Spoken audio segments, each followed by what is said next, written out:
In this video, I'm going to show you how to place your spare tire carrier assembly on this Chevy Silverado 2500. Let's get started. First, you're going to have to unpack your spare tire tools, which if you have a crew cab truck, it'll be behind the rear seat. If you have a single cab truck and you just have front seats, it'll be behind the front seat. To lift this up, all you have to do is, well, lift it up. Unfortunately, the spare tire tools for this particular truck are missing. I have these that are my extra set, so I can't exactly show you how to remove them, but if you just reach under the back seat, you should find them there, as well as your actual jack for if you need to change your tire on the side of the road. Having said that, your tools should be in a leather pouch, and you should have a 4-piece kit that looks like this.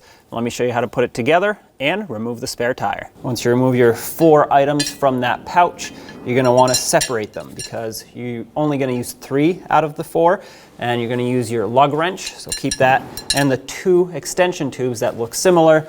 This one that has a hook on the end will not be used. That is for the jack, so I'm going to set that aside. These 2 extension tubes, we're going to slide one into the other just like this. They have a little detent pin that locks them in.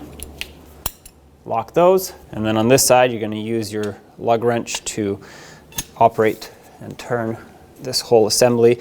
On this end you'll be left with this square drive, which is exactly what you're going to need to operate the spare tire carrier. You'll find this square cover on the back bumper. Pop it open. If your truck has a lock here, you're going to need your key to unlock it. Stick it in, turn it clockwise, pull the lock cylinder straight out. This will allow you to get the spare tire down. Some trucks don't have this, so it's just going to be an open hole like that. Now take this whole assembly here, slide it in, twist it around until you feel it lock in place to that square drive that's on the other end. And now turn it counterclockwise, and this should start releasing the spare tire.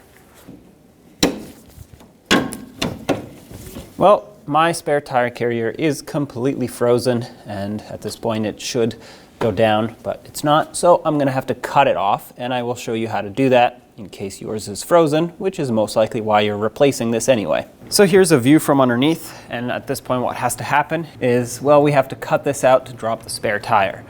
I'm on a lift, so I'm going to use a hydraulic jack that is meant for holding up transmissions and fuel tanks, and I'm going to place it on the spare tire.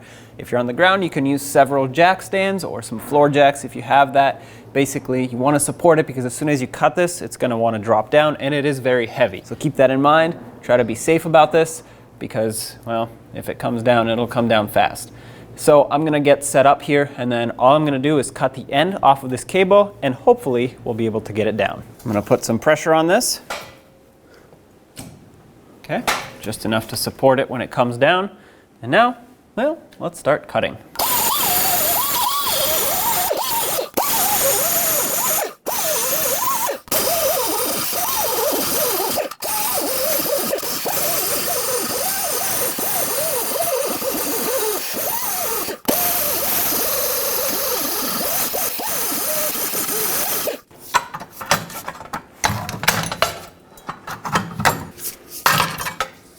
All right, now you can lower your spare tire.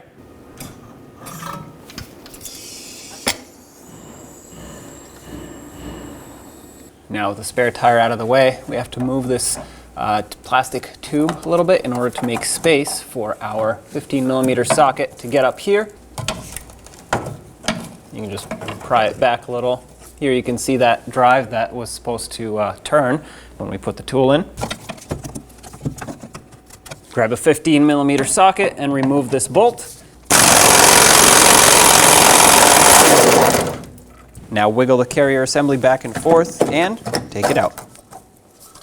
There it is. Take your new assembly and in the same orientation, slide it in here, line up the bolt hole. I put a little bit of anti-seize on the bolt and start the bolt back in. Let's tighten it up. Make sure it's nice and tight. If you have the means to torque this, 37 foot-pounds is the torque for this bolt. That's it right there. Let's get this plastic tube resituated on here. It should clip into this hole. You can see it has these little fingers on this adapter here. There we go. Press that in. Now insert the same tool that we, well, tried to use at the beginning into that opening, line it up with the slot, and turn it counterclockwise to lower this hoist. This is what it should have done at the beginning. Because I had my tire supported by that jack, I'm just going to leave it here. The process still applies if you're on the ground, of course. At this point, once you get your spare tire carrier lowered enough, you should be able to slide it right down through the opening of the tire, just like so. And now, raise it up.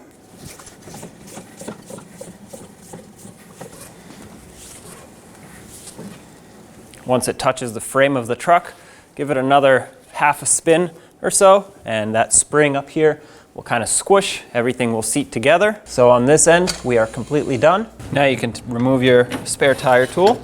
If you have a lock, clean off any dirt that's in here, because the lock actually has 2 seals that prevent it from getting wet and therefore corroded. Now stick the lock in here. It's got this line on the top that needs to line up. There we go. Lock it back up, close the cap, and put your spare tire tools back, which I can't show you because this truck didn't have any, and there you have it. Spare tire carrier is replaced. When only the best will do, demand TRQ. The only company that lets you view before you do. TRQ is committed to offering the highest quality aftermarket auto parts that are engineered for peace of mind. Thanks for using and viewing with TRQ.